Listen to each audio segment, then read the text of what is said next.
সুপ্রিয় দর্শকবৃন্দ, আসসালামু আলাইকুম। কেমন আছেন আপনারা? আশা করি আল্লাহর মতো ভালো আছেন। যদি চ্যানেলটি ভালো লাগে অবশ্যই চ্যানেলটি সাবস্ক্রাইব করুন। পাশে থাকুন প্রতিদিনের মতো। আজকেও এক আপুকে আমার চ্যানেলে হাজির করেছি। মিডিয়া কি কারণে আসছে সেটা আপনাকে শোনাবো। আসসালামু আলাইকুম আপু। ওয়ালাইকুম আসসালাম। আপু ভালো আছেন? হ্যাঁ, ভালো থাকি কেমনে? ভালো থাকতে গেলে ভালো থাকার মানুষ লাগে না? প্রচন্ড গরম পড়ছে না? গরম পড়লে কি ঠান্ডা পড়লেই কি? যার মন বোঝার মানুষ নাই, যার কষ্ট বোঝার মানুষ নাই, তার গরমে কি ঠান্ডায় কি কোনো কিছুই আচ্ছা সমস্যা আপু, হয় না। বিয়ে বসবেন?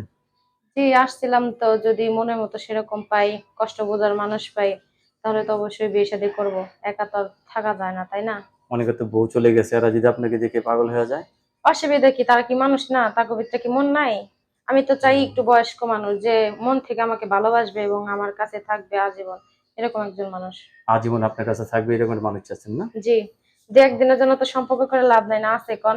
শেষ পর্যন্ত বোঝা গেল আপনি বিয়ে বসতে চাচ্ছেন, ছেলে যে বয়সেরই হোক, আপনার তরফ থেকে কোনো ধরনের সমস্যা নেই, ঠিক না? জি। ধন্যবাদ আপনাকে।